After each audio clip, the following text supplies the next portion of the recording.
Hey, how's it going, people? Welcome back to the channel, and today we have a mini discussion on our hands. Basically, after Manchester City won the title, unfortunately, let's be real, Rodri came out with some very, I don't even know how to say this, very bad comments. I don't want to say this, but controversial comment in a way, if you will. So today we're gonna look at it. Is it true? Is it false? Let's be real, let's talk about this. Let me know down in comments what you think. Of course, like, comment, subscribe, hit that bell, all that good stuff. Rodri has said some interesting stuff, so let's see basically, what do we think about it? So in the interview, basically, Rodri said that the main reason pretty much why Arsenal lost the title was because we went to the Etihad in March and we didn't go for it. We didn't go for the win, we played for the draw. Now, many people would say there is some truth to that. Some people would say it's complete and utter bollocks. Let's be real. But in my opinion, it is, to be honest, complete and utter bollocks. Because what Rodri has done here, basically, he is basically done what, there's a saying that goes like, basically, everyone's smart after a war. Basically, you should have done that, they should have done that, maybe they should have done a bit different way and all that stuff. And basically that's what Rodri has done here. He said, well, in retrospect, to be honest, they lost the title at Etihad. But to be honest, we didn't.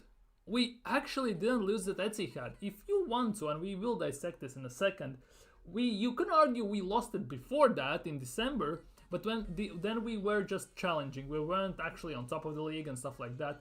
We lost after that. In the last few games ago, we lost it against Aston Villa, let's be real. But yeah, let's look at this a bit deeper. Basically, let's start off with 2024. We had a shocking December, genuinely shocking December. We had a few weeks off, we went to Dubai. And after Dubai, something very mad happened. As you can see, Arsenal won 14 out of 16 games they played this calendar year. Only loss came against Villa, and only draw was that game against Manchester City, which Rodri pretty much is saying that we played at Etihad, we didn't go for it, and we drew, and that's where we lost the title. We actually didn't lose the title there. We lost the title in Aston Villa game, because we pretty much, after that draw, they knew that we have to slip up, and we did, and all City had to do was just keep going, because they had the game in hand, and they just have to keep winning, and that's pretty much what Manchester City is good at. Let's not like color over the cracks or anything, because that's what City is good at, winning. They can win last 20, 30, 40 games of the season, or we just win in bunches basically, and mostly because they have the bench, they have the facilities to do that. Over the years, what Premier League has allowed to them is to build a machine where basically their starting 11 can challenge for the title, are winning the titles, and their bench and closest reserves would be challenging for top 4 without shadow of a doubt. They got an injury, bang, they sub on a 50, 60 million player, bang, they sub on an 80 million player. Because if you look at Arsenal and if you look at City, if you take out, let's think about this. If you take out Guardiola, if you take out Alvarez, and you, let's just say one more player, let's just say, I don't know even who, Grealish for example, yeah? You take out these 3 players and you put them in Arsenal's squad. We have a proper left back, we have a winger, a completely different type of what Martinelli is, similar to Trossard, and we have a proper gunsman who can score, link up. Basically he can do everything Jesus can, and he actually can score. So basically if we take those 3 players, there's no shadow of a doubt, to be honest, we are winning the league. But that is what it is. He's basically just saying that we lost it because I don't know even why. But yeah, Arsenal basically don't have the facilities what Man City have. Man City can build 2 squads and both will get top 4. Arsenal have 1 squad with maybe 2-3 players properly they can sub on, and they can get top 4, because this season, let's be real, we got lucky with injuries. We didn't get injuries to any of the key players, because Timber played 60 minutes, got injured. Doesn't affect our season in a way that you would imagine, because it didn't happen mid-season in a very tight race. Partey was out since the beginning of the season, similarly pretty much like Timber. So we played pretty much Declan Rice, Jorginho, and even Havertz there, which at the end of the season turned out to be a big mistake. So yeah, at the end of the day, basically none of other players got injured. Our left back situation never got resolved over the last 2-3 years, because Tierney would have been perfect for this title race, to be honest. If we like to invert, which Arteta actually, when he played Kiwior, he inverted from the right side with Ben White, which means keeping Tierney actually would have been the perfect play in this situation. Because he can play center back, which he does for Scotland, because Scotland play 5 at the back or 3 at the back, however you will, and Robertson pretty much on most occasions plays that left mid or left wing back role. So he would be perfect there, to be honest, because he's the best defensive left back we have, and he's actually has a good cross on him, which we definitely lacked when we were going forward, a proper player who can put a cross in, who overlaps, because we didn't do that enough on that left side. So it is what it is. Basically, our lack of squad in the end of the season cost us the title, because we all know we will slip up at some point for one game, because we knew that. Just was a matter of when, because Arsenal have over the years proven that they tend to lose one game in a very awkward situation, which basically ends costing us big time. And that was the Aston Villa game, because in the 16 games we have played this season in Premier League, we destroyed Palace, we won against Forest, we won against West Ham, Burnley, Newcastle, Sheffield, Brentford. We drew against City at Etihad. We won against Luton, Brighton, Wolves, Chelsea, Spurs, Bournemouth, United and Everton. We lost to Villa, where actually we were a better side in the first half. We had chances, we just couldn't put them away.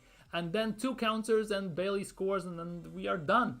And that was basically what happened there. And that's pretty much was the story actually in the first part of the season as well, especially in December when we went 1-7. We couldn't finish our dinner. We couldn't put the ball in the back of the net, and in the end that cost us. And that is again in a way on Mikel Arteta and Edu, because they legitimately didn't sign a proper striker who could do that, because many times the ball fell to, who was it, Jesus, Havertz, whoever was up top, and they are just not a proper gunsman. And actually, if you look at these results after Dubai trip when we came back, Havertz slowly started to playing up top, and completely everything changed. For Arteta, it took half the season to finally realize that Havertz in midfield won't work, and he played, I think, once or twice Havertz in midfield in this run of 16 games as well, and we looked shambolic. Instantly, since when he made subs, put Havertz up top, subbed in Jorginho, we looked like completely different side, a completely more fluent, more attacking, more creative, and that is the thing. It took Arteta half a season to basically realize that Havertz doesn't work in midfield. The thing that Arsenal fans were seeing throughout the whole season, pretty much, when he was playing in the midfield. Up top, he wasn't doing great, but he was just arrived and he instantly got slotted into the midfield. Arteta said in preseason interviews himself, we signed him as a midfielder, but at the end of the season, he's playing him up top. Yes, he adapted. Good, kudos to him. But you cannot look at this and not wonder, what if he played at number 9 the whole season? What if, let's just say, he says, Jesus, you can sit on the bench a bit, I will try to do this. But he had to force him into the team because he had to justify 65 million. Jesus was playing up top. None of them are proper finishers. And at the end of the day, on the second part of the season, it showed that Havertz, when he's up top, is much more efficient for Arsenal than actually when Jesus is. So yeah, it is what it is. But Rodri saying that Arsenal lost the title at Etihad is complete bollocks. Because if we could finish our dinner against Aston Villa in the first half, we would have been the champions. Let's be real. Let's be real. Not to mention the fact that when we have played Man City on both occasions, we have limited them to the max. They didn't have many shots. Yes, they have situations, but they didn't score. Saliba completely shut down together with Gabriel their attack in Haaland. We haven't lost to Man City throughout the whole 3 games, Community Shield, both times in the season. And to add on top of that, Arsenal haven't lost to a Big Six side this season. Yes, there is no Man United where we won 1-0, but I couldn't find a graphic, a tweet or stuff like that where it was the full all games. There's basically Man United 1-0 win away missing. But we pretty much drew or won. We didn't lose, to be honest. At Spurs, it was a blip when Jorginho, it was his worst mistake at Arsenal shirt. When they scored, it was 2-2. If we win that game, we have won the title as well. So at the end of the day, again, for Arsenal, it's a reoccurring theme in a way. When we play in Premier League, well, not maybe in the toxic mess years, but overall, especially also under Arsene Wenger, when we play top 6 sides, we're cool. We know how to play.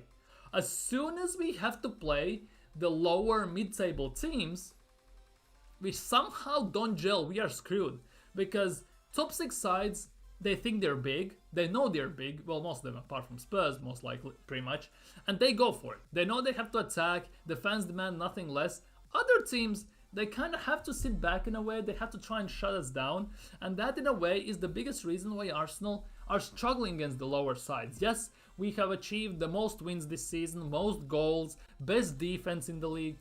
But at the end of the day, we finished second. And in a way, as great as it is, it means nothing unless you win a title. It is what it is. Let's call it what it is. It means nothing unless you win a title. So Arsenal's biggest issue, for example, specifically this season, wasn't the fact that we drew at Etihad, like Rodri is proclaiming. It's the fact that we couldn't get the job done against the lower sides. Yes, you could argue that Villa game, you could say that it was completely Villa game. But let's not forget the December run of games. Let's not forget that.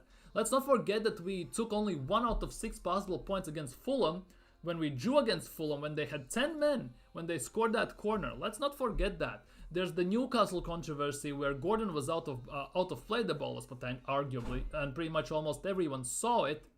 So it is what it is. At the end of the day, it's not the big six. It's not the games against City. It's not the games against Chelsea, Spurs, Liverpool, United, whichever top 6 side you name. It's the games against the lesser oppositions where it matters the most and where we lost the league. Because City, when they played these lesser oppositions, 99.999% of time, they just win. They destroy them, or they just score 2 goals and they control the game. Arsenal, on many occasions this season, were panicking. We nearly lost to Luton away, if you remember that. Let's look at the games, by the way. Here we are. We won 1-0 against Palace with 10 men. We drew against Fulham this game. We were 2-1 up, they had 10 men, they scored a corner, Paulinho scored a corner, we drew, and you could argue we lost the league there as well. This was the time where Arteta was adjusting his tactics quite a bit. He was forcing Havertz in midfield, Partey was playing at right back until he got injured. It was all over the place. Arteta tried to figure out the proper tactics as well. 1-0 against Everton, Trossard scored a banging outside of the foot shot, which arguably won the game. Otherwise, it's pretty much one moment of brilliance. If it doesn't happen, we drew. We draw a game, and we are again 4 points behind Manchester City. We won against Brentford away. We drew against Spurs. Okay, we destroyed Bournemouth. Chelsea 2-2 as well, to be honest. Chelsea controlled the game up until Sanchez made a mistake. Declan scores from about 40 yards out. Then we kind of get that spur of energy. Chelsea drop back. They get a bit shaky because they are also a young and experienced side. And bang, Trossard scores. It's 2-2. So definitely this game could have been a loss as well. There are many places where we could have lost or won. Same goes for City. I'm not diminishing that, but let's be real. This game against Newcastle cost us big time. You can argue that. Here we go. It's November as well. 3-1 against Burnley. 1-0 against Brentford. Okay.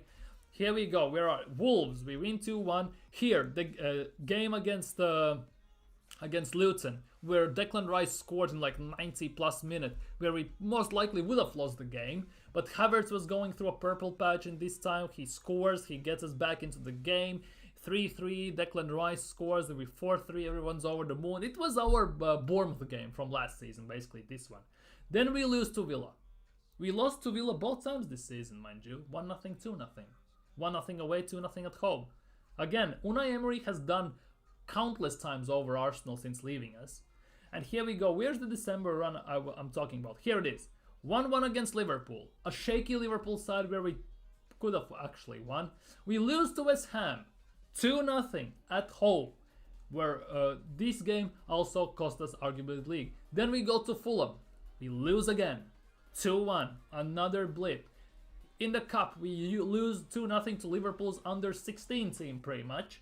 We go out to the cup, and then international break hits. See, not international, but the break in Premier League for Arsenal specifically, in a way, hits. January 7th to January 20th. We go to Dubai, we eat each other's men's meats, paws, and all that stuff. We saw what Salt Bay did, and then we go on this insane run where we win 14 out of 16. We drew against City at Etihad, and we lost to Aston Villa. And this game, 2-0 at home. And those were the games where we actually have lost it, where we actually lost the league. It's not that we lost the league against City. Saying that we lost the game at Etihad is just being cocky, trying to be smarter than you actually are. Let's be real, there's no reason for him to say that.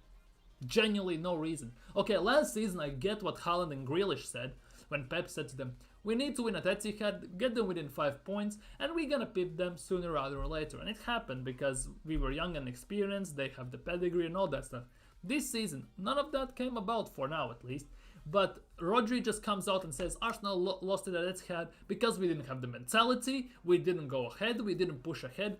It's just complete and utter bullshit. Sorry for swearing, but total utter crap. Because we didn't lose the game at Etihad. To be honest, if we drew an Etihad and win against Villa, we have won the league.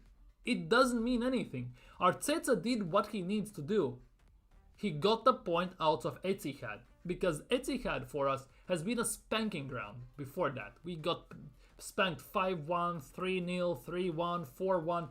Whatever result you can name, pretty much Arsenal have lost it at Etihad in the recent years since they have had money. So definitely, Rodri saying that is complete and utter bollocks. He completely is way out of line, and I'm not gonna say he doesn't know what he's talking about, but in this instance, he definitely doesn't know what he's talking about, because that game didn't cost us anything. What cost us was the Villa game, Newcastle call, more than anything. Both Fulham games cost us the league. The first part of the season, while Arteta was still trying to figure out how to play Havertz, how to play this team, because he was adjusting tactics, because everyone in the beginning of the season saw we are not playing like we used to. We are not playing the expansive, ultra-attacking, beautiful football. We're trying to keep possession more. We're trying to solidify our defense, take more control of the games, and then go for it. And we tried to hold on to that throughout the whole season. But Arteta only figured this stuff out. It clicked only after the Dubai trip, unfortunately. Because if it clicked even mid-December, before Boxing Day, we would have been solid. But unfortunately it didn't. And yeah, we finished second, 2 points behind City. Summer transfer window is coming up, Euros are coming up. We take a break, we reassess, we sign new players, and we move on. So at the end of the day, it's not the mentality issue, because we were mentally, to be honest, strong, especially in second part of the season. It's not that we are weak, we didn't push for the win. We pushed as hard as we can. We got, in some instances, very lucky. In certain games, we avoided injuries, some calls, stuff like that. And in some instances, we got very unlucky with certain calls again, with certain situations, with certain games. And at the end of the day, there's nobody else to blame but ourselves, partially, Mikel Arteta, also partially. There's nobody else to blame, because the December games, Villa game, there's nothing else. If the ball just can't go into the net, there's an issue. It's not that our players can finish. We know that we can finish. We scored the most goals in Premier League season we've scored before. And like last season, we saw how our attack was pumping goals left, right, and center. So scoring goals isn't an issue. It's the fact that we don't have the quality enough just yet to challenge for that title. And to be honest, let's be real. Once we get that quality in the summer, hopefully we do, we get a striker and other players, we'll be pushing for title harder than ever than before. And I strongly believe if we can keep some players who are now gonna go from starting 11 to rotational players, if we can keep some of them, we definitely can win the league next year. But anyhow, that's the end of today's video. Let me know what you think down in comments below. As I said before, like, comment, subscribe, hit that bell. See you all tomorrow for a new video, transfer news, or maybe some Euro content is coming up. Haven't fully decided yet. Take care, stay safe. See you all tomorrow. Peace.